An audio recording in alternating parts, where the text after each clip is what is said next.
క్రీస్తునందు ప్రియ సహోదరి సహోదరులారా, పాస్కా కాలపు 3వ ఆదివారం రోజున ఉన్నాం. ఈ 3వ ఆదివారం రోజున కథోలిక శ్రీ సభలో నివసించి ప్రతి ఒక్కరికి దివ్య పూజాబలి విధానాల గురించి ఈరోజు ప్రభు మనతో మాట్లాడుతూ ఉన్నారు. దివ్య పూజాబలి విధానము అపోస్తల కార్యములు 1వ అధ్యాయము 3వ వచనంలో ఈ మాట వ్రాయబడింది. యేసు మరణించిన పిదప 40 దినముల పాటు తాను స్వయముగా వారికి కనిపించుచు తాను సజీవుడని వారు పలు విధముల రుజువుపరచుకునేను దేవుని రాజ్యముల గురించి వారికి బోధించారు. ప్రియ సహోదరులారా, ఈ వచనంలో ఒక మాట, తాను సజీవుడని వారికి పలు విధముల రుజువుపరుచుకునేను. ప్రభువు నిజముగా ఉత్థానుడయ్యాడు అన్న సత్యాన్ని ప్రభువు తిరిగి లేచిన తర్వాత అనేక మందికి కనబడ్డారు, పలు విధాలలో దర్శనమిచ్చారు. పోయిన వార్తకు ముందు పోయిన ఆదివారము సంఘముతో లేనటువంటి థామస్ గారికి కూడా ఆయన దర్శనమిచ్చారు. ఈ విధముగా తన దర్శనాన్ని పలు విధాలుగా పలు రూపాలలో ఆయన తను సజీవుడై ఉన్నాడు అని రుజువు చేసుకున్నారు. అయితే ప్రియులారా, అయితే నాదొక ప్రశ్న, ప్రభువు అప్పుడు యేసుక్రీస్తు తన సజీవుడని నిరూపించుకున్నారు, రుజువుపరుచుకున్నారు. మరి ఈ రోజున క్రీస్తు ప్రభు తన సజీవుడని ఏ విధముగా రుజువుపరుచుకుంటున్నారు? క్రీస్తు ప్రభు నిజముగా ఆయన సజీవుడు అని ఏ విధముగా మనము ఏ కార్యాల ద్వారా మనకు ఆయన ప్రత్యక్షపరుచుకుంటున్నాడు అంటే, కథోలిక శ్రీ సభలో నివసించే వారు మనము జవాబు ఇవ్వలేకపోతాం. ఎందుకో తెలుసా? ఎవరైతే నిజంగా యేసు ప్రభు ప్రత్యక్షపరచుకోగలుగుతున్నారు అని చెప్పగలిగినటువంటి వాళ్ళు ఉంటారు. అలాంటి వారు రోజు దివ్య పూజాబలిలో పాల్పంచుకున్నటువంటి వారే. ప్రియులారా, ఒక సత్యములో చెప్పాలి అంటే, ప్రభువు దివ్య పూజాబలి ద్వారా తను సజీవుడని నేడు ఎప్పుడూ కూడా తనను తాను వ్యక్తపరచుకుంటున్నాడు. అయితే దివ్య పూజాబలి విధానాలలో ప్రియులారా, మనం లోతుగా ధ్యానం చేస్తే 365 రోజులు కేవలం మనకు ఒక పాస్కా పరమ రహస్యాలలో పవిత్ర గురువారం రోజులు తప్ప ఇంకెప్పుడు కూడా దివ్య పూజాబలి గురించి మనం పెద్దగా ప్రస్తావన ఉండదు, వాటి గురించి వివరణ ఉండదు. ప్రియబిడ్డలారా, కానీ రోజు అదే దివ్య పూజాబలికి ప్రాధాన్యతనిస్తాం, రోజు కూడా అదే దివ్య పూజాబలిలో పాల్పంచుకుంటాం. ఎందుకు క్రైస్తవుడికి, కథోలికుడికి దివ్య పూజాబలి అంత ప్రాధాన్యం? ఎందుకు ఒక కథోలికుడికి ఎందుకు దివ్య పూజాబలి ఎంత ముఖ్యమో అంటే, ఒకసారి ఆత్మ పరిశీలన చేసుకోవాలి. ఒకడు ఫాదర్ గారి దగ్గరికి వచ్చి అన్నాడట, ఫాదర్ గారిని దివ్య పూజాబలి ప్రభు స్థాపించిందేనా అని అడిగాడట. ఎస్, ఆబ్వియస్లీ ప్రభు స్థాపించిందే అన్నాడట. అయితే ఎప్పుడు చేశారు? కడారాత్రి భోజన సమయంలో చేశారు. అయితే ఫాదర్ గారు కడారాత్రి భోజన సమయంలో యేసు ప్రభు రొట్టెను తీసుకున్నారు, జస్ట్ ఇది విరిచారు, అది పంచిపెట్టారు. Just it takes 5 minutes. After 5 నిమిషాల్లో అయిపోయే దివ్య పూజాబలి ఎందుకు మీరు 3 గంటలు సేపు చేస్తున్నారు? ఎందుకు 2 గంటలు సేపు చేస్తున్నారు? జస్ట్ రొట్టె విరిచి 5 నిమిషాల్లో అయిపోయే పని ఎందుకు మీరు ఎంతసేపు చేస్తున్నారు అని ఆ భక్తుడు ప్రశ్నించాడట. ప్రియబిడ్డలారా, ఈ రోజున ఇదే కార్యాన్ని ఒకసారి ఆలోచన చేస్తే, నాకు దివ్య పూజాబలి చేసిన యేసు ప్రభు చేసిన దివ్య పూజాబలి, నేడు గురువుడు చేస్తున్న దివ్య పూజాబలి, ఈ రెండు ఒకటేనా? అప్పుడు ఇప్పుడు సేమా? ఇది బైబిల్ ఆధారితమా లేదా కట్టుకథలాగా తల్లి శ్రీ సభ వక్రీకరించి ఇది పెట్టినటువంటి సాంప్రదాయం సంస్కృతుల అనేటువంటి ప్రశ్నలు మీలోనే కాదు, బయట విన్నటువంటి వారు, అటుగా ఇటుగా సగం నాలెడ్జ్ ఉన్నటువంటి వారు తల్లి శ్రీ సభ గురించి ప్రశ్నించేటువంటి మాటలు, ప్రశ్నలు ప్రియ సహోదరి, ప్రియ సహోదరులారా. అయితే ఈ రోజున నన్ను అడిగితే ఏం చెప్తాను? నా యేసుక్రీస్తు చేసినటువంటి దివ్య పూజాబలి ఇప్పుడు జరుగుతున్నటువంటి దివ్య పూజావళి అంతా కూడా ఒకటే. ఆయన స్థాపించిన దివ్య పూజావళి ఎగ్జాక్ట్ గా జరుగుతుంది. అయితే మరి 5 నిమిషాలు అయిపోయింది కదా, ఏదో నాటి కాలంలో యేసుక్రీస్తు కాలంలో ఈ వ్యక్తి బ్రతికి చూసినట్లుగా చెప్తారు. బ్రతికి చూసి ఏదో ప్రశ్నించడం మొదలు పెడతారు. ప్రియమిత్రులారా, ఆ వ్యక్తి చూడలేదు. కానీ పరిశుద్ధ గ్రంథాన్ని పరిశీలన చేస్తే ప్రభువు నిజముగా దివ్య పూజావళి అంతసేపు చేశారు అనడములో అతిశయక్తి లేదు. ఇప్పుడు అంత చేశారా ఇంత చేశారా అనేటువంటిదే కాదు, కానీ ఇందులో ఏ భాగాలు భాగాలు నిక్షిప్తమై ఉన్నాయి, దివ్య పూజావళి ఎన్ని భాగాలుగా ఉన్నాయి, ఎంత తీసుకుంటుంది. ప్రియమిత్రులారా, సాధారణ క్యాల్కులేషన్ వేస్తాం. ఉదయం అయితే దివ్య పూజావళి, ఉదయం దివ్య పూజావళి అయితే సుమారు పూజలు చదవడానికి 20 నిమిషాలు పట్టేస్తుంది. ఓకే, సరే అనుకుందాం, 2 గంటల దివ్య పూజావళి, అందులో 20 నిమిషాలు దివ్య పూజావళికి పోతుంది. ఓకే, మరొక పావు గంట పట్టణాలుగా పోతుంది. ఓకే, ఇక ప్రసంగము గురువులు 25 నిమిషాలే చెప్పాలని కొంతమంది అంటారు, 30 నిమిషాలే కొంతమంది చెప్పాలని మీరు ఎక్స్పెక్ట్ చేస్తారు. కానీ నాలాంటి వాడైతే డబుల్ చెప్పేస్తాడు, ట్రిపుల్ చెప్పేస్తాడు. అది మీ మీద ఆధారపడదు. అయితే తర్వాత జరిగే సాంగ్యము తక్కువ, పాటల పూజ, నార్మల్ పూజ, అది గురువు పైన ఆధారపడుతుంది. ఫాదర్ తొందరగా చదివేది ఏంటి చదివేసేది ఫాదర్ అందరూ కూడా భోజనాలు చూస్తున్నారు, తొందరగా 10 నిమిషాల్లో పూజ కొట్టేయండి. ప్రియ సహోదరి, ప్రియ సహోదరులారా, ఈ రోజున ఇలాంటి ప్రశ్నలన్నింటికి జవాబు ఒకసారి పరిశీలన చేస్తే నిజానికి అప్పుడు జరిగినటువంటి సాంగ్యము ఇప్పుడు జరిగే సాంగ్యము ఒకటి. ప్రియమిత్రులారా, ఇది అంతా కూడా బైబిల్లో ఉందా, జరిగిందా, ఇదంతా బైబిల్ ఆధారితం అంటే ఎస్, ఇది బైబిల్ ఆధారితమే. క్రీస్తు ప్రభు ఈ రోజున ఎవ్వరో గ్రామంలో ఆయన చేసిన దివ్య పూజావళి ఒక్కొక్కటిగా పాదాలను ధ్యానం చేస్తే మనకు అర్థమవుతుంది. ప్రియమిత్రులారా, ఆత్మ పరిశీలన చేసుకుంటూ జాగ్రత్తగా పరిశీలన చేద్దాం. ఓకే, దివ్య పూజావళి విధానం. మామూలుగా మనం దివ్య పూజావళి చేస్తున్నాం. ఏంటి ఆ విధానం ఏంటి? మొట్టమొదటిగా ప్రజలు గుమ్ముకూడడం, గ్యాదరింగ్ ఆఫ్ ద పీపుల్. రెండవది, గురువు అక్కడ నుండి ఇక్కడికి వస్త్రములో వైభవపేతముగా వస్తున్నాడు, అంటే యేసుక్రీస్తు స్థానంలో పీఠం దగ్గరకు వస్తున్నారు. రెండవది. మూడవది, పశ్చాత్తాప సాంగ్యం జరుగుతుంది, పెనిటెన్షియల్ రైట్ అనేటువంటిది జరుగుతుంది. పాటని పట్టంగా అది. Okay, next. నాలుగోది, వాక్యాలు ఉంటాయి, పట్టణాలు. ఆది గ్రంథం నుంచి ఒక పట్టణం ఉంటుంది, తదుపరి నూతన నిబంధన నుంచి ఒక పట్టణం ఉంటుంది, పౌలు గారు రాసినటువంటి లేఖ నుంచి ఒక పట్టణం ఉంటుంది. ఈ వాక్యాలు వివరణ అనేటువంటిది ఉంటుంది. ప్రియమిత్రులారా, నాలుగోది.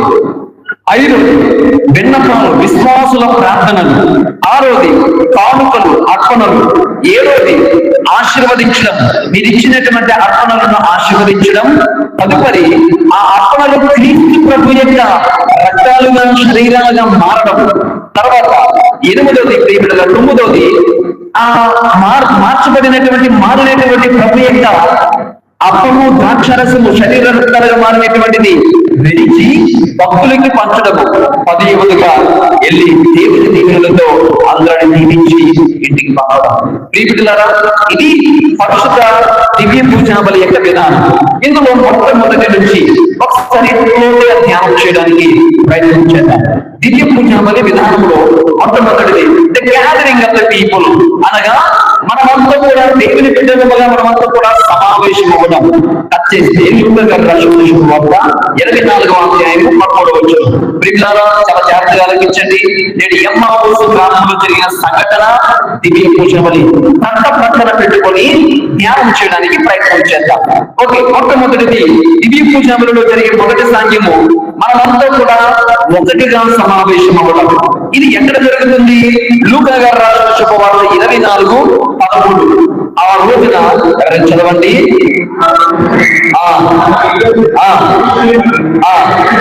Okay, fine. ఆ రోజున వారిలో ఇద్దరు యెరూషలేము నుండి ఎమ్మావుకు వెళ్తూ ఉన్నారు. ప్రియమిత్రులారా, ఎవరు? ఇద్దరు. ఎక్కడికి వెళ్తున్నారు? ఎమ్మావుకు వెళ్తున్నారు. దేనికోసం వెళ్తున్నారు అనేటువంటిది ప్రియమిత్రులారా వెళ్ళిపోతున్నారు. దేనికోసం వెళ్తున్నారో మనం తెలుసుకుంటూ ఉంటాం.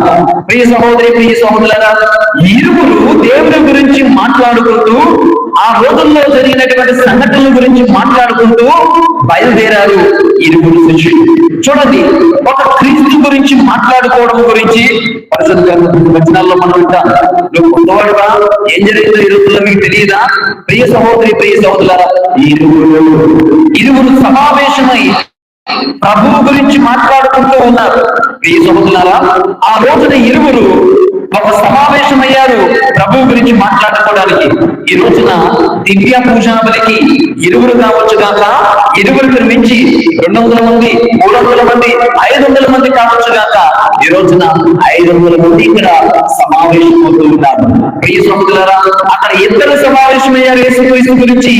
ఇక్కడ మనమంలో కూడా క్రీస్తు ప్రభువు కార్యాల గురించి, మాటల గురించి మనం కూడా సమావేశం అవుతూ ఉన్నాం. ఇది చాలా ప్రథమము, మొట్టమొదటి సాంఘ్యములో మొదటి భాగము. కానీ దురదృష్టవశాత్తు బొక్కుల విచారణే కాదు, అన్ని గ్రామాలలో ఉన్నటువంటి, అన్ని విచారణలో ఉన్నటువంటి వారు చేసే దురదృష్టకరమైనటువంటి సంఘటన ఏంటో తెలుసా? దివ్య పూజాబలి 7:30కైతే అందులో మొదటి భాగం వదిలేస్తాం, రెండో భాగం వదిలేస్తాం, పశ్చాత్తాప క్రియకు వచ్చే వాళ్ళు ఉన్నారు, దివ్య ప్రసాదానికి వచ్చే వాళ్ళు ఉన్నారు, డైరెక్ట్ గా అపాన్ని తీసేసుకునే వాళ్ళు ఉన్నారు. ఏంటి, మొదటి భాగాన్ని మనం మిస్ అవుతున్నాం. మొదటి భాగం ఎంత ఇంపార్టెంట్? మనం ప్రిపరేటరీ పీరియడ్ అనగా మనల్ని మనం సిద్ధపరుచుకునే ప్రారంభ గడియ అది. కానీ దానికి మనం ఉండవు, అలా వస్తూనే ఉంటారు. ప్రారంభం నుంచి చివరి వరకు, ఆ ప్రారంభ సాంఘ్యం నుంచి చివరి వరకు మనము క్రీస్తు ప్రభువుని గురించి మాట్లాడుకోవడానికి ఇద్దరు సమావేశమయ్యారు. ఈ రోజున మనం ఎంతమంది దివ్య పూజాబలి ప్రారంభానికి ముందు సమావేశం అవ్వగలుగుతున్నాం? దివ్య పూజాబలి ప్రారంభానికి ముందు ఇరువురుగా కుటుంబ సమేతముగా సమావేశం అవుతున్నారు. ఆత్మ పరిశీలన చేసుకోవాలి. ఇక రెండవ భాగం, ప్రియమిత్రులారా, దేవుడి ప్రత్యక్షత అనగా గురువు రూపంలో పీఠానికి అధిరోహించడం. దేవుని యొక్క ప్రెసెన్స్ ఆఫ్ క్రైస్ట్. లూకా గారు రాసిన శుభవార్త ఎక్కడ ఉంది? లూకా గారు రాసిన శుభవార్త 24:15 వారిట్లు తర్కించుచుండగా యేసు తనకు తానుగా వారిని సమీపించి వారి వెంట నడవసాగాడు. వారు ఆయనను చూచిరి కానీ గుర్తింపలేకపోయేది. 70 సహోదరులారా, దివ్య పూజలలో రెండవ భాగము గురువు రూపాన్న యేసుక్రీస్తు పీఠం మీదకి రావడము. పీఠం మీదకి రావడము చూడండి, తనకు తానుగా వారిని సమీపించడము అనగా వెనుక నుంచి ప్రక్క నుంచి ప్రజలను సమీపించడము. ఎవరి రూపంలో వస్తున్నారు? క్రీస్తు రూపంలో. ఈ వస్త్రం వేసుకున్నారంటే అర్థం ఏమిటి? ఇది క్రీస్తు ప్రభు యొక్క, క్రీస్తు సాన్నిధ్యానికి గుర్తు, అనగా యాజకత్వానికి గుర్తు, అనగా యాజకుడైనటువంటి యేసుక్రీస్తు మన మధ్యలోనికి వస్తున్నారు అని అర్థము. కానీ క్రైస్తవులమైన మనం, కథోలికులమైన మనం ఏం చేస్తామో తెలుసా? వెనక నుంచి వస్తుంటే పట్టింపే ఉండదు, వెనకాల కూర్చొని ఉంటారు. ప్రియపిల్లారా, బల్లల మీద కూర్చోవడం, వెళ్తే వెళ్ళలే, గురువే కదా. ప్రియపిల్లారా, రెండవ సాంఘ్యము గురువు వస్త్రం వేసి గురువు రూపాన్న ఇక్కడికి వస్తున్నారంటే అర్థం ఏమిటి?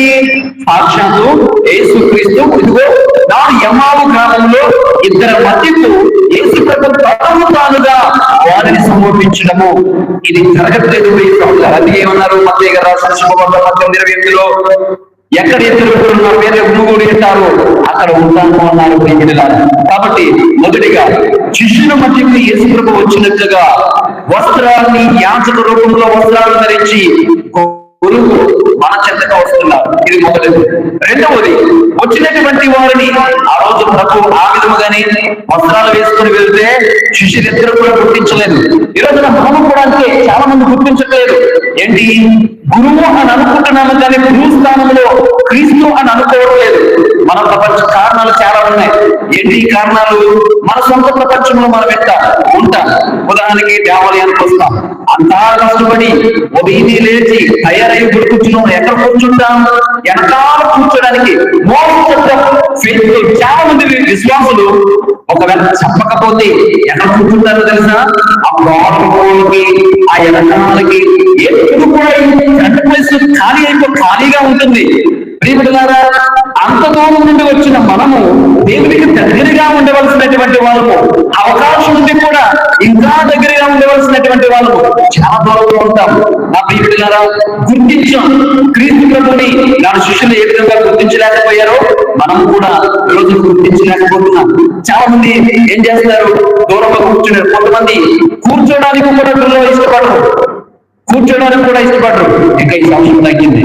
ఓకే, చాలా మంది యువకులు కూడా యువకులే ఆ అమ్మకి చెట్టుకి పూటకి. ఓకేనా, ఇంతవరకు రాకుండా ఇప్పుడు అలా కూర్చోట్టు అయితే చెట్టు అనేది పోతే అది ప్రియబిడ్డారా మన జీవితాన్ని కొంతమంది ఫోన్స్ ఇక్కడ గురువు వస్తున్నప్పుడు ఇంకా ఫోన్ చూస్తారు. మెసేజ్లు రావు కానీ వస్తాయేమో అన్న భ్రమతో ఆఫ్ చేస్తాడు, ఆన్ చేస్తాడు, పైకి ఫోన్ కాల్స్ రాదు కానీ వస్తాయేమన్న కాల్తో కాంటాక్ట్ చేసి ఎలా నువ్వు వచ్చిన పనేంటి, నువ్వు చేసే పనేంటి. ప్రియ సహోదరి ప్రియ సహోదరులారా, సమయం ఎక్కువ అవుతుంది, అజెండా భావించుకోండి. కేవలం మీకే కాదు, దేవుడు వాటిని వెళ్ళాలనుకునేటువంటి వారికి అనేక మంది. ప్రియ సహోదరులారా, ఒక అమ్మ పిల్లవాడికి గుళ్ళో సల్లించి నువ్వు చూసుకున్న నాయన నేను మాత్రం మీకు ఎప్పుడు చెప్పుల్లో పాల్పంచుకుంటాను. పిల్లలకు దేవాలయంలో వీడియోలు షార్ట్స్ పదాలే. నీ బాధ్యత ఏంటి, నీ బాధ్యత ఏంటి? ఓకే, ప్రియ సహోదరి ప్రియ సహోదరులారా, గుర్తించడం. గురువు రూపాన ఈ యొక్క పీఠానికి వచ్చినప్పుడు ఎంతమంది మనం గుర్తిస్తున్నాం దేవుని యొక్క ప్రెసెన్స్ సాన్నిధ్యము? ఎందుకంటే దేవుడు ఏమన్నాడంటే, ఎక్కడ ఇద్దరు ముగ్గురు నా పేరు ముగ్గురు ఉంటారు అక్కడ ఉంటానన్నారు. ఇక్కడ వందలాది మంది ఇక్కడ సమావేశమైనప్పుడు తప్పనిసరిగా దేవుని సాన్నిధ్యము మన మధ్యన ఉంటుంది. ఆ రూపము దివ్య పూజారులు యాత్రల రూపంలో పీఠాన్ని అధిరోహిస్తున్నారు. నా ప్రియ సహోదరులారా, ఆత్మ పరిశీలన చేసుకుంటూ దేవుని యొక్క సాన్నిధ్యాన్ని గుర్తించి భయభక్తులతో మనం జీవించగలుగుతున్నామా? ఇది రెండవ సాంగ్యం. ఇక మూడవది పశ్చాత్తాప సాంగ్యం, పెనిటెన్షియల్ సాంగ్యం అంటారు. ఇది ఎక్కడ ఉంది? లూకా గారు రాసిన శుభవార్త 24:15 మీరు నడుచుచు మీరు దేనిని గురించి మీరు మాట్లాడుతున్నారు అని యేసుక్రీస్తు ప్రభు వారిని అడిగితే వారు విచారణతో నిలిచిపోయారట. లూకా గారు 34:17 రాయబడింది. అప్పుడు పశ్చాత్తాప సాంగ్యము ఏంటి? సాంగ్యము, ఈ సాంగ్యంలో ఏం జరుగుతుంది? కట్ చేస్తే ఎమ్మావుస్ గ్రామానికి వెళ్దాం. ఏం జరుగుతుంది అక్కడ? ఎమ్మావుస్ గ్రామంలో యేసుక్రీస్తు ఒక మాట అడిగారు. ఏమని? మీరు దేని గురించి మాట్లాడుకుంటున్నారు? దేని గురించి మాట్లాడుకున్నారు? నిజానికి వాళ్ళ ఆశలు సన్నగిల్లాయి, భయం వాళ్ళు ఉంది. ఎందుకంటే వారు అనుకున్న విధంగా యేసుక్రీస్తు వారు నెరవేర్చలేదు. ఏంటి వారు అనుకున్నారు? ఏదో భవనాలు అనుకున్నారు, పెద్ద భోజనం జరుగుతుంది అనుకున్నారు, అద్భుతాలు అనుకున్నారు. ఇదంతా కూడా బరువెక్కిన జీవితం. ఆ దిగులు, చీకు, చింతలు, ఆశ్చర్యం, చాలా చాలా ఆశలు. క్రీస్తు పైన గుడి కట్టుకుంటే సడన్ గా ఆయన చనిపోయారు. ప్రియబిడ్డలారా, ఆయన చనిపోవడం, ఎవరో దొంగలించిపోయారనుకోవడం, ఆయన మిస్ అవ్వడం, ఆయన మళ్ళా కనిపించకపోవడం, ఇదంతా గుండె భారం. ఈ భారంతో వాళ్ళందరూ కూడా మాట్లాడుకుంటుంటే అవి ఏమన్నారు తెలుసా? దేని గురించి మాట్లాడుతున్నారు అంటే అర్థం ఏంటి?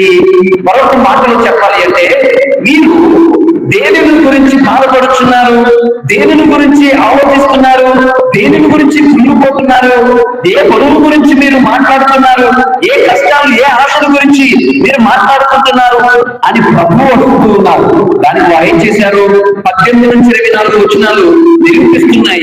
వారి నిరుత్సాహానికి గల కారణాలు ఏంటి? జరిగిన విషయం, యేసుక్రీస్తు చంపేయడము, వాళ్ళ రక్షిస్తానడం, తర్వాత సజీవుడై లేచి నడవడం, వాళ్ళ ఆశలు అనగారిపోయాయి. ఇవన్నీ కూడా 18-24 మనకు కనబడుతుంది. నా ప్రియబిడ్డలారా, ఆత్మ పరిశీలన చేసుకున్నాం. దురదృష్టకరమైనటువంటి విషయం ఏంటి తెలుసా? దేని గురించి మీరు మాట్లాడుకుంటున్నారు అంటే, ఏ దెబ్బల గురించి, ఏ బాధల గురించి, ఏ చింతల గురించి, ఏ పాపమానం గురించి మీరు మాట్లాడుకుంటున్నారు అని ప్రభు అడిగినటువంటిది. దురదృష్టకరం ఏంటంటే కరెక్ట్ గా ఆ పశ్చాత్తాప సాంగ్యం ఉండదు. పశ్చాత్తాప సాంగ్యము జరుగుతుంది అంటే అర్థమేంటి? ప్రభు మనలను మన గురించి అడుగుతున్నారు. బిడ్డ, ఈ సన్నిధానానికి వచ్చావు కదా, ఏ పాపము గురించి నేను చింతిస్తున్నావు? దేని గురించి మాట్లాడుకుంటున్నావు? ఏ పాప రోగం వల్ల నువ్వు పాపం చేసి దేవునికి దూరం అయిపోతున్నావు, వాళ్ళు దేవునికి దూరం అయిపోతున్నారు అడుగుతూ ఉన్నారు. ఏ పాపం నేను దూరం చేస్తుంది అని అర్థం. ఇలా అడిగినప్పుడు మనం జవాబు చెప్పేటువంటి స్థితిలో లేకపోతున్నాం, మిస్ అయిపోతున్నాం. ఏంటి, ఆ ప్రభు అడిగినప్పుడు ఆ సాంగ్యానికి ఉన్నాం. కానీ ఇక్కడ నుంచి తీర్థం చెల్లుతూ వెనక్కి వెళ్తే అలా గేట్ దగ్గర ఉండే నెత్తిని చెల్లేయండి. ఏంటి చెల్లేది? అంత అయిపోయిన తర్వాత పీఠానికి ఎక్కుతుంటే అప్పుడు వస్తుంది అక్కడ నుంచి బాబు గారు చేతులు వేసేయండి కొంచెం అలవాటు అయిపోయింది వాళ్ళకి. లేటుగా వస్తాం, ప్రభువుని అవమానిస్తాం. ఫస్ట్ పొరపాటు అనుకుంటాం, తర్వాత తప్పు పాటు అనుకుంటాం, తర్వాత ఇంకా అలవాటు అయిపోతాం. పొరపాటు, తడపాటు, అలవాటు. ఫస్ట్ టైం లేట్ అయిపోయిన భయం పోయింది. ఎందుకు? నువ్వు పదే పదే చేయడం వల్ల. ఇప్పుడు అలవాటు అయిపోయింది. వాళ్ళే మనం వెళ్ళాను కదా, పోలే అంత ముందు వెళ్ళాను కదా అనుకుంటాం. మనకు మనమే బాబులు గారి కానీ నేను కానీ ఏ కాలుష్యంకి వస్తున్నామంటే జాబ్ అండి, వ్యాపారం అండి. ప్రియమిట్లారా, నీ జాబులు, నీ వ్యాపారాలు, నీ స్థితిగతులు చేసేవన్నీ కూడా క్రీస్తు ప్రభువుకి అర్థం రాకూడదు. క్రీస్తు ప్రభువుకి అర్థం రాకూడదు. ఒకవేళ అర్థం వచ్చే దానికి ఎక్కువ ప్రాధాన్యత చూపగలతో రివర్స్ అయిపోగలదు. ఆయన దేనినైనా చేయగలడు. ద్రాక్షారస నీటినే ద్రాక్షారసముగా చేసిన దేవుడు నీకు ఉద్యోగం లేకుండా చేయలేడా అన్నది నా ప్రశ్న. చేస్తాడని కాదు కానీ. కాబట్టి ప్రియ సోదరులారా, ఉద్యోగాలు కానీ తర్వాత వ్యాపారాలు కానీ ఈ పెనిటెన్షియల్ మనకు అది అడ్డుగా రాకూడదు. ఇది మూడవది. ప్రియ సోదరులారా, ప్రభు అడిగేసరికి ఇదిగో నీకు దేవుడి గురించి విచారిస్తున్నావు, మాట్లాడుతున్నావు అని అడిగినప్పుడు నీ మాటలు ఎద్దరు ప్రభువును పంచుకోవాలి. అది ప్రభు. ఈ సాంగ్యంలో ఏం జరుగుతుంది? పశ్చాత్తాప సాంగ్యంలో మనగా మన రోదనలు, మన పాప భావనాలు, శాపాలు ఇవన్నీ కూడా ప్రభుతో పంచుకుంటున్నాం. నా ప్రియ సహోదరులారా, ఇది మూడవది. ఇక నాలుగవది పట్టణాలు. లూకా గారు రాసిన శుభవార్త 24వ అధ్యాయం 27వ వచనం. ఓ అవివేకులారా, ప్రవక్తల వచనములన్నింటినీ నమ్మని మందమతులారా. చాలా జాగ్రత్తగా ఆలకించండి. యేసు ప్రభు చాలా ర్యాష్ గా ఉన్నారు, సాఫ్ట్ గా లేదు. ఓ అవివేకులారా, ప్రవక్తల ప్రవచనములన్నింటినీ నమ్మని మందమతులారా, క్రీస్తు శ్రమలను అనుభవించి తన మహిమలో ప్రవేశించడం అనివార్యము కదా అని. అప్పుడు ప్రభు అయితే పాత నిబంధన నుంచి నూతన నిబంధన వరకు ఒకసారి అనాలిసిస్ చేస్తే చాలా 300కు మించి పాత నిబంధనలో క్రీస్తు ప్రభు గురించి ప్రవచనాలు ఉన్నాయి. వాటన్నిటిని వివరించాలంటే ఎంత సమయం అయి ఉండొచ్చు? అంతసేపు కూర్చోవాలి మనం. కానీ 2-3 గంటలు ప్రియ సోదరులారా ఇలా ఓడి పై ఓడి వెళ్ళకుండా ఒకసారి ఆలోచన చేద్దాం. ఏంటది? మొట్టమొదటిగా పరిశుద్ధ గ్రంథంలో తన గురించి రాయబడినది కూడా వాక్య వివరణ. ప్రియ సోదరులారా, ఈ మాట పెట్టి ఒకసారి ఓ అవివేకులారా అని ఎప్పుడైనా ప్రసంగం చెప్పారనుకో వచ్చి కథనాలు ఎలా ఉంటాయి తెలుసా? లేదా యేసు ప్రభు చాలా ఉన్నాయి, సొంతం కూడిన సమాధులారా, ఇలాంటివన్నీ కూడా వాడేమనుకోండి. ఈ రోజున ప్రసంగాలలో ఏమంటాం మనం? వాడేసారండి, చెప్పేసారండి. నాకు నచ్చలే, పావులు గారి మాట నచ్చలే, పావులు గారి ప్రసంగం నాకు నచ్చలే, పావులు గారి తీరు నాకు నచ్చలే, గుడికి రావడం మానేస్తాం. ఏదో నీ మంచి కోసం 4-3 మాటలు గర్దించి తద్వారా నీ హృదయానికి వెళ్తాయన్న ఉద్దేశంతో ఏ గురువు క్రీస్తు స్నానంలో ఉండి నిన్ను హెచ్చరిస్తే నువ్వేమంటావు? నచ్చలే, నాకు ఆయన నచ్చుడు, నాకు ఆయనే నచ్చుతాడు, నాకు ఈయన నచ్చుడు. ప్రియ సోదరులారా, నా మాటలు కాదు, పరిశుద్ధ గ్రంథంలో ఉన్నటువంటిది. ప్రియమిలారా, నువ్వు అద్దం దగ్గరికి వెళ్తే ఏంటి అద్దం? నా ముఖాన్ని చూపించుకోకూడదు, నీ ముఖం చూపించాలి. ఉదాహరణకు నేను పూజకు ముందు వచ్చేటప్పుడు లేకపోతే సాక్షి అర్థం ఉంది, అందంగా ఉన్నాం లేదని చూసుకున్నాను. అందులో నా ముఖమే కనబడింది. అందులో మరి లేకపోతే సిరిల్ బ్రదర్ ముఖం రాలేదు, అందులో లేకపోతే ఈ బరుణ్ ముఖం రాలేదు, అందులో నా ముఖమే వచ్చింది. అంటే ఏంటి? నా ఫేస్ ఏంటి? అలాగే వాక్యాన్ని బోధించినప్పుడు ఈ యొక్క దివ్య పూజాములలో వాక్యములో మనం పాల్పంచుకుంటున్నప్పుడు వాక్యం అనేటువంటిది లైక్ మిర్రర్. ఈ వాక్యము నీ జీవితాన్ని చూపించాలి, ఈ వాక్యము నీ జీవితాన్ని ప్రతిబింబింప చేయాలి. అంతేగాని ప్రియ సోదరులారా, నీ ముఖం కాకుండా వేరే వాళ్ళ ముఖం చూపించాలి అంటే అది వాక్యముతో జరగని పని. ప్రియ సోదరులారా, ఫాదర్ గారు చాలా మంచోళ్ళండి, చిన్న ఫాదర్ గారు చాలా మంచోళ్ళు. ఎందుకు మంచోళ్ళు? నీ గురించి మాట్లాడలేనంత వరకు మంచోళ్ళని. ఎందుకు మంచోని? నిన్ను అడగనంత వరకు, లేకపోతే నీతో ఏదైనా చెప్పలేనంత వరకు మంచోని, లేదా ఎందుకు మంచోడు? నిన్ను టచ్ చేయలేనంత వరకు మంచోని. కానీ ఒక్కసారి ఎలా చేసావు, ఏమండి ఎలా చేశారు, ఏమండి మాస్టర్ గారు రాలేదు అని అన్నాం అనుకోండి, వెంటనే చిన్నపావుల గారు మంచోడు కాదు, చిన్నపావుల గారు చెడతారు. ఎందుకు? ఇప్పటి వరకు మంచోడని చెప్పబడినటువంటి గురువు ఏమైపోయాడు? ఒకసారిగా చెడ్డోడైపోయాడు. దేవుడిలో చెప్పుకొచ్చే మాట ఏంటంటే, వాక్యము ఉన్నట్లుగా బోధించినప్పుడు అది వ్యక్తిగత జీవితాలకు అన్వయించుకొని మార్చుకోవడానికి ప్రయత్నం చేయాలి. వాట్ యు ఆర్, ఈ వాక్యం అనేటువంటిది ఒక మిర్రర్, ఒక అర్థము. ఈ అర్థములో నీ జీవితాన్ని చూపించుకోవాలి, నీ బ్రతికెంతో చూపించుకోవాలి, నీ బ్రతుకు రిఫ్లెక్ట్ అవ్వాలి, నీ జీవితం రిఫ్లెక్ట్ అవ్వాలి, నీ ముఖము, నీ ఆశలు, నీ కోరికలు, లేకపోతే నీ పనితనము, నీ యొక్క చేష్టలు, నీ వైఖరి రిఫ్లెక్ట్ అవ్వాలి. అప్పుడే కదా వాక్యం ఉన్నటువంటి అర్థం అవుతుంది. కాబట్టి నీకు నచ్చినట్లుగా మాట్లాడేవాళ్ళు ప్రియ సహోదరి, ప్రియ సహోదరులారా, దేవుడు కాదు. ఆయనలో రాజకీయ నాయకులు, నీకు నచ్చినట్లుగా మాట్లాడేవారు. నువ్వు గురుకుతే డాన్స్ చేయడానికి రాజకీయ నాయకులు, లేకపోతే కీబోర్డ్ ప్లే చేస్తే ఏదో ఆడడానికి అది వేరే డాన్స్. కానీ క్రీస్తుగా రావదు. నీ దగ్గర క్రీస్తు దగ్గర నీ ఆటలు ఆడు. నువ్వేంటో నీ సమరయశ్రీ జీవితం. ఎంతమంది ఉన్నారు అర్థమవుతున్నారంటే, బాబా నువ్వు కావాలి నీతో పట్టుకున్నాను వెళ్ళిపోయింది, బతుకులు మార్చుకుని వెళ్ళిపోయింది. అప్పుడు ఈ సహోదరులారా, ఆత్మ పరీక్షలను చేసుకున్నాను. ఖచ్చితంగా కొన్నిసార్లు వాక్యములో ఖండించే విధానము ఉంటుంది, తీసుకోవడానికి ప్రయత్నించే. ఓ సర్వ సంతానమా, చాలా ఖచ్చితంగా బోధించారు. ఎవరు?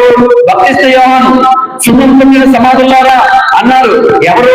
యేసుక్రీస్తు. అయ్యో పరాధీనపురమా, అయ్యో గంజాయిదాపురమా, చాలా బాధపడ్డారు. ఎవరంటున్నారు? యేసుక్రీస్తు చెప్పినట్లుగా. ఎలాగా? కోపంతోనూ ఆవేశాలతోనూ. ప్రియ సహోదరి, ప్రియ సహోదరులారా, ఏంటి? వాక్యంతో ఎవరిని ఈరోజు ఎవరు అనడానికి లేదండి. ఎవరంటే ఎవరు పడతారు? కానీ క్రీస్తు ప్రభు రూపంలో మన జీవితంలో గ్రోవ్ చేయడానికి, మాటంటే మార్చుకోవడానికి ప్రయత్నం చేయాలి.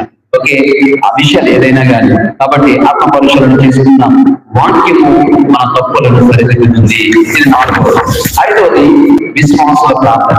ఎక్కడుంది? లూకా గారు రాసిన శుభవార్త 24-28 వచనాలు. ఇంతలో వారు రావాల్సిన గ్రామం వచ్చేసింది, యేసు ముందుకు సాగిపోయినట్టు కనబడేను. ప్రియబిడ్డలారా, ఇంతటితో ఒక పార్ట్ అయిపోయింది. 2 భాగాలు ఉన్నాయి. Part 1, part 2.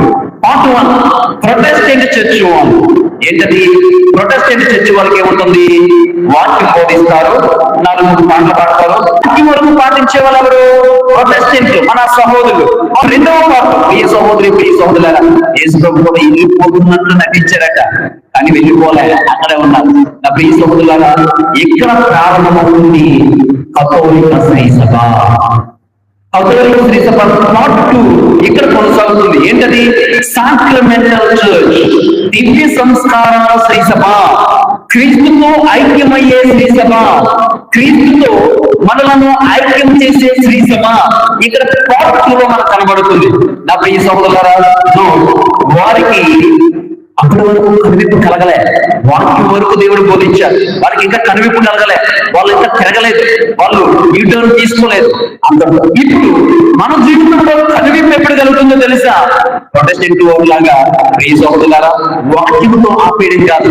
తర్వాత భాగాలు ఉన్నాయి. ఏంటి తర్వాత భాగాలు? నెక్స్ట్ భాగం. అప్పటి వరకు ప్రభుతో వెళ్ళిపోతున్నట్టు నటిస్తే వాళ్ళు అన్నారు, ప్రభు మాతో ఉండిపోండి, మాతో ఉండిపోండి, సంధ్య వేళ అవుతుంది, చీకటి పడిపోతుంది, చీకటి శక్తి ఆవరించేస్తే, మమ్మల్ని ముంచేస్తే మాతో ఉండిపోండి. నా ప్రియ సహోదరి, ప్రియ సహోదరులారా, ఇక్కడ గమనించవలసింది ఏంటో తెలుసా? చూడండి, వాళ్ళు ప్రభువుతో విన్నప ప్రార్థన చేస్తారు, బ్రతిమాలారు, మాతో ఉండిపోండి ప్రభువా అని బ్రతిమాలారు. సంధ్య వేళ అయిపోతుంది, చీకటి అయిపోతుంది, ఉండిపోండి, మాతో ఉండిపోండి అని బ్రతిమాలారు.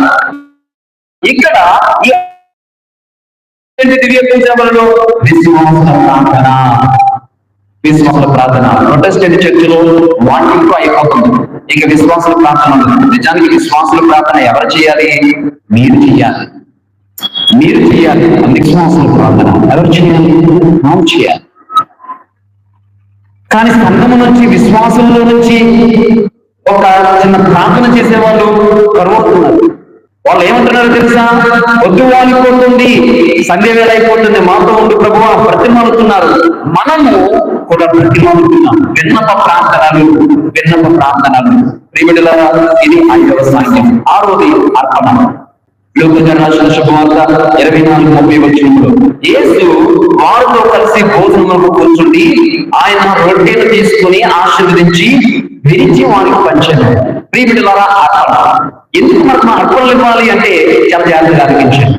యేసు ప్రభు పాస్కా విందు జరిపినప్పుడు అక్కడ ఇల్లు ఎవరిచ్చారు? యేసు ప్రభుకి పలుగురుగా అన్నారా? ఎవరిచ్చారు? ఎవరో ఇల్లు ఇచ్చారు. రొట్టెలు ఎవరు తీసుకొచ్చారు? ఎవరో తీసుకొచ్చారు. అక్కడ ఉన్నటువంటి వాళ్ళు టేబుల్ ఎవరిచ్చారు? పూజా బల్ల ఎవరిచ్చారు? ఎవరో తీసుకొని వచ్చారు. ప్రియబిడ్డలారా, అర్పణలు ఎవరివ్వాలి? మీరివ్వాలి. అర్పణలు ఎవరు తీసుకురావాలి? మీరు తీసుకురావాలి. ప్రియ సహోదరి సహోదరులారా, మీరు తీసుకొస్తున్న ఈ అర్పణములు ఏ విధముగా మారుతున్నాయి? యేసుక్రీస్తు శరీర రక్త రూపాల్లో మారి ఆయన భోజనముగా మనకు ప్రభు అనుగ్రహిస్తున్నారు. యేసుక్రీస్తు దేవుడు దోచుకునేవాడు కాదు. నువ్వు ఏమిస్తావో ఏమర్పిస్తావో వాటిని తన ఆశీర్వాదాలుగా మార్చి మనతో ఎల్లప్పుడూ ఉండడానికి ఆయనకు ఆశీర్వాదాలు మనకు తిరిగి ఇవ్వడానికి ఆయన చాలా గొప్ప ప్రణాళికని ఏర్పాటు చేశారు.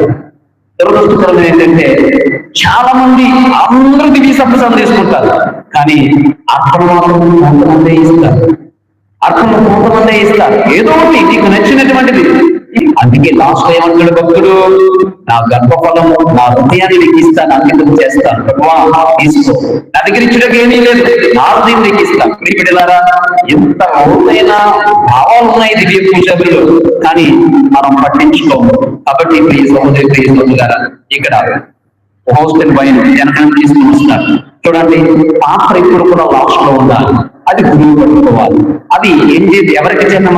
విశ్వాసులందరికీ చిహ్నం. మీ అందరి తరఫున పాత్రను, ఆ హోస్ట్ ని, అప్పాన్ని, రాక్షసులు ఇక్కడ అర్పిస్తున్నారు. అవి మీరు క్రీస్తు ప్రభు యొక్క ఫలగా మారుతున్నాయి. ఓకే, సమయం. నెక్స్ట్ 7వది దివ్య పూజా బలి వలన వచ్చే 5 ఫలితాలు. Number 1, the effects of holy mass. మొట్టమొదటిగా లూకా గారు రాసిన శుభవార్త 24:31 అక్కడ రాయబడిన మాట, వారికి కనువిప్పు కలిగినది. ఎప్పుడు కలిగింది? వాళ్ళు బ్రతిమాలుకున్నారు, రొట్టె విరిచారు, దివ్య పూజ బలి చేశారు, అప్పుడు కనువిప్పు కలిగింది. కాబట్టి చాలా ఇంపార్టెంట్. ప్రియ సహోదరి ప్రియ సహోదరు, వారికి కనువిప్పు కలిగింది ఎప్పుడు? రొట్టె విరిచినప్పుడు. ఈ సాంఘ్యాలు ప్రొటెస్టెంట్ వారిలో ఉండవు, ఆ శాఖల్లో ఉండవు. ఎవరిలో ఉంటాయి? అల్లు శ్రీసభలు స్థాపించిన ఈ సంఘంలో ఉన్నాయి. అంతటి గొప్ప దివ్య సంస్కార సాధనాలు, దేవునితో మనల్ని దగ్గర పరిచే సాధనాలు మనము ప్రియబిడ్డలారా ఈ యొక్క సంస్కారాలను మనం పొందుకోవడంలో విఫలం పొందుతున్నాం. చూడండి, వారు కనువిప్పు కలిగింది, ఆత్మీయ నేత్రాలు తెరవబడ్డాయి. ఆత్మీయ నేత్రాలు అంటే మళ్ళా ఆది గ్రంథం వెళ్ళిపోవాలి. బట్టలు లేకుండా తిరుగుతున్నారు వాళ్ళు. అంతవరకు బాగానే ఉన్నారు, వాళ్ళకి ఏం ప్రాబ్లం లేదు. బట్టలు లేకుండా తిరిగిన వాళ్ళకి పెద్ద ప్రాబ్లం లేదు. వాళ్ళు చట్టా బట్టలు వేసుకుని తిరుగుతున్నారు. కానీ ఎప్పుడు కనిపింపు కలిగింది? పాపం చేసామని దేవుడు వద్దన్న పనిని చేసినప్పుడు బట్టలతో ఇంతకు ముందు లేకుండానే తిరిగారు. మరి ఇప్పుడు ఎందుకు ఆ సిగ్గిచ్చింది? ఇప్పుడు ఎందుకు కనిపింపు కలిగింది? ప్రియబిడ్డలారా, అప్పుడు వరకు వారు దేవుని యొక్క గ్రేస్ లో ఉన్నారు, దేవుని యొక్క శక్తిలో ఉన్నారు, దేవుని యొక్క కృపలో ఉన్నారు. ఎప్పుడైతే పాపం చేసి దేవుని యొక్క కృపను కోల్పోయారో వెంటనే పాపం అనేటువంటిది బయటపడిపోయింది. ప్రియబిడ్డలారా, పాపం నుండి మనలను పరిచేది దేవుని కృప. కాబట్టి కనివిప్పు దివ్య పూజలలో పాల్పంచుకున్నప్పుడు కనివిప్పు కలుగుతుంది. మొట్టమొదటి లాభం. రెండవది, దివ్య పూజలలో పాల్పంచుకోవడం వల్ల రెండవ లాభం ఏంటంటే, నా ప్రియ సహోదరులారా, ప్రభువు వారికి కావాలని అదృశ్యుడయ్యేను అని రాయబడింది. అదృశ్యుడయ్యాడు, మాయమైపోయాడు. ఎక్కడ పోయారు యేసు ప్రభు? యేసు ప్రభు అక్కడ నుంచి ఎక్కడికి వెళ్ళిపోయారు? మీరు ఇచ్చిన తర్వాత ఆయన కనబడలేదు. ఎక్కడ పోయారు? ఆయన రొట్టెలో నిక్షిప్తమైపోయారు. దివ్య సంప్రసాద రూపంలో ఆయన నిక్షిప్తమైపోయారు. దీనిలోనికి వెళ్ళిపోయారు, దివ్య సంప్రసాద రూపంగా మారిపోయారు. ఇది బ్యూటీ ఆఫ్ క్యాథలిక్ చర్చ్. ఇది వేరే సంఘాల్లో ఉండదు. వేరే సంఘాల్లో దివ్య సంప్రసాద సాంగ్యాలు ఉండవు. What are beautiful. అలాంటిది ఏం చేస్తాం తెలుసా? చాలా ఉన్నాయి చెప్పుకొచ్చాడు. దివ్య సంప్రసాదం తీసుకునే విధానాలు, విధులు, మన తీరేంటో, మనం ఏంటో, మన క్రైస్తవులమా కాదో ఏంటో, కథోలికులు ఎలా ఉండాలి. కాబట్టి పార్ట్ 1 ప్రొటెస్టెంట్, వాక్యం వరకు ప్రొటెస్టెంట్ లాగా మనం చాలా సార్లు అది ప్రొటెస్టెంట్. ఇక్కడ నుంచి క్యాథలిక్ దివ్య సంస్కారాలు, ఇది మనల్ని రూపుదిద్దాలి. మూడవదిగా ప్రియబిడ్డలారా 33వ వచనం, వారు యెరూషలేమును నుండి తిరిగి వెళ్ళగా, అలా రాయబడిన మాట. మూడవది, దివ్య పూజలలో పాలు పంచుకోవడం వల్ల మూడవ లాభం, వారు యెరూషలేము నుండి తిరిగి వెళ్ళగా యూటర్న్ తీసుకున్నారు. ఎప్పుడు తెలుసా వాళ్ళ కనివిప్పు వచ్చింది? ఎప్పుడు తెలుసా వాళ్ళు మారు మనసు వచ్చింది? ఎప్పుడు తెలుసా వాళ్ళు మారారు? ఇదిగో దివ్య పూజాంతరిలో పాలు పంచుకున్నారు. చాలా మంది గ్రామాలలో లేకపోతే మన వాక్యం వరకు వెళ్ళిపోతారు కొంతమంది. కొంతమంది వాక్యం వరకు వెళ్ళిపోతారు. నెక్స్ట్ సాయంత్రం మనకు అసలు కనివిప్పు ఎక్కడ కలిగింది? దివ్య పూజాంతరిలో పాల్గొని రొట్టె విరవడం తర్వాత ప్రియ సహోదరులారా, ప్రతి దివ్య పూజాబలి మన యొక్క మారు మనసును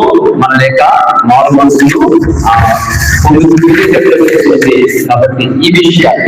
ఇక నాలుగవది ప్రియబిడ్డలారా, నాలుగవది సంఘములో ఒకరిగా చేస్తుంది. 34వ వచనాల్లో ఉంది 11 మంది శిష్యులు ప్లస్ మిగతా వారు అని ఉంది. ప్రభు వాళ్ళంతా ఏం చేశారు తెలుసా? ఒకటి చేసేసారు. 11 మంది శిష్యులు ప్లస్ అక్కడ ప్రభు నమ్మేవారందరినీ కూడా ఒక సంఘంగా చేశారు. ప్రియబిడ్డలారా, కమ్యూనియన్ మంది ఒక సంఘం, ఆనాడు శిష్యులందరినీ కూడా ఒకటి చేసి దివ్య పూజాబలిని సమర్పించారు. ఈ రోజు నా ప్రియ సహోదరులారా, చాలా దురదృష్టకరమైనటువంటిది ఏంటి? ఒకటే ఒక పూజ. చాలా మంది కొన్ని విచారాలు ఉంటాయి. ఫలానా కాస్త పీపుల్కి ఫలానా దివ్య పూజ అక్కడ జరగాలి, ఫలానా కాస్త వాళ్ళకి అక్కడ జరగాలి. దేవుడి సన్నిధానానికి వచ్చినప్పుడు నీ కాస్త పనిలే. దేవుడి సన్నిధానానికి వచ్చినప్పుడు నీతో నీ వ్యక్తిత్వంతో పని కానీ నీతుడువా, అన్యుడువా, నువ్వు అదివా, నువ్వు ఇదా, దాంతో పని లేదు. నా ప్రియబిడ్డలారా, సంఘంలో ఒకటి కావాలి. కొంతమంది ఏంటి తెలుసా? లేదండి, మాకు ఆ పాపంగా చేయకూడదండి, ఆయన మాపడం కాదు, మన కాపాడది కావాలి. పాపం పిలుచుకో, నీ గురువును పిలుచుకో, నీ బంధువును పిలుచుకో, కానీ ఇలాంటివి వ్యక్తపరచుకో, ఇలాంటివి దూరంలో నీ మైండ్ లో రానివ్వకు. ప్రియ సహోదరులారా, శిష్యులు మిగతా వారిని అక్కడ సంఘం అంతటిని ఒకటి చేశారు. ప్రభు దివ్య పూజలు చేశారు. అంతేగాని శిష్యులందరికీ ఒక దివ్య పూజాబలి, ఎల్లరూ ఒక దివ్య పూజాబలి చేయలే. ప్రియబిడ్డలారా, సమయంలో గ్రహించడానికి ప్రయత్నం చేద్దాం. ఐదవది దివ్య పూజ. 4వది దివ్య పూజబలిలో పాల్పంచుకున్నప్పుడు అందరం ఒకటి అవుతున్నాం. దురదృష్టకరం ఏంటంటే పూజ అయిపోయిన తర్వాత వాళ్ళు నుంచోని నలుగురు మాట్లాడుకునే వాళ్ళు లేరు. ఇక్కడ వెళ్ళిపోతారంటే ఎప్పుడు ఇంట్లో ఒకళ్ళగా జీవిస్తారు, 4 గోడల మధ్యన జీవిస్తారు. సంఘానికి ఇక్కడికి వచ్చినప్పుడు బాగున్నావా అని పలకరించుకునే వాళ్ళు కనపడరు. ఇక్కడ మీరు పలకరించకపోతే కనీసం గురువులన్నా పలకరించే వాళ్ళు.